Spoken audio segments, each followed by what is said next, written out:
magte-test po tayo ngayon. Ngayon ang 10th day ko after ng period ko. So, tandaan po, magka-count tayo ng begin ng period natin. So, halimbawa kung nag-start tayo ng 29, ako 29 ako, so i-count ko ng 29, 1 na yon hanggang 32, gano'n. Hanggang ngayon, 10th day. So, minsan kasi 10th at 11, nag-ovulate na rin ako kasi iba-iba nga. Yan, magte-test po tayo ngayon ng ovulation, guys, kung nag-ovulate tayo.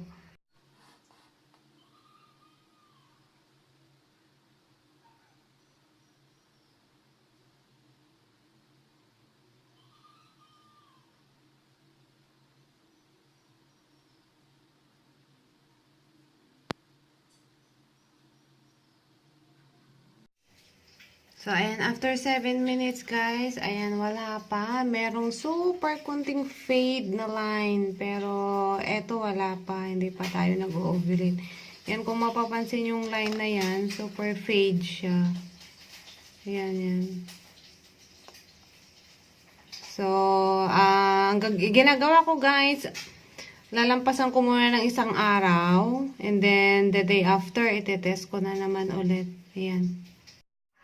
Hi guys! Ayun, naglampas tayo ng isang araw. So, pang 12th day ko ngayon after ng period ko. So, magte-test na naman tayo ng ovulation test. Tingnan natin kung nag-ovulate tayo. So, baby natin. 1, 2, 3, 4, 5, 6, 7, 8, 9, 10. 10 to 15 seconds lang natin i-deep guys, and i-check po natin to after 5 minutes kung dalawa, nag-ovulate tayo, ganun. And after 5 minutes, wala pa masyado eh. Ayan, kung mapapansin nyo lang line na yan, super fade pa siya. So, maglampas muna ulit tayo ng isang araw bago mag-test na naman ulit.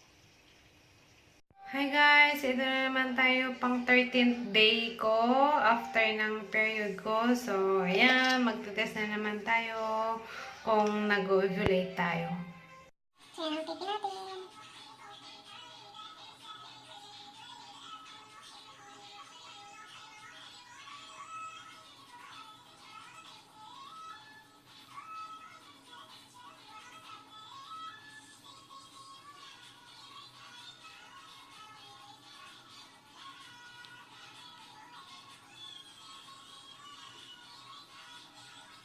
Napapansin niyo yan, guys?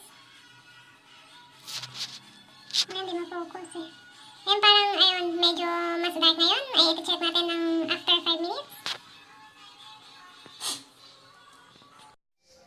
Ayan guys, nag-ovulate na ako. So, hindi pa kasing dark nitong control line, pero okay na yan. So, bukas, pang 14th day. So, yun talaga yung ovulation day ko, pang 14th. Pero ngayon, medyo na okay na yan. So, ayan guys, nag-ovulate na tayo. Nag-ovulate na ako. So, ang susunod kong gagawin, alam nyo na, lalandiin ko si Habi.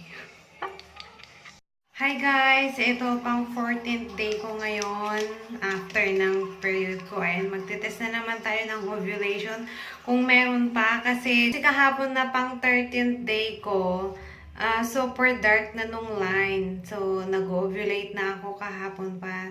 Tignan natin kung meron pa ngayon pang 14th day ko. Ito yung pang 14th day, guys. Ayan, nawala na agad. Kung mapapansin nyo yan, may isang line pa dyan na pangalawa. Pero super fade siya. Ayan, pang 14th day. So, 13th day after ng menstruation ko ako nag-ovulate. Yan.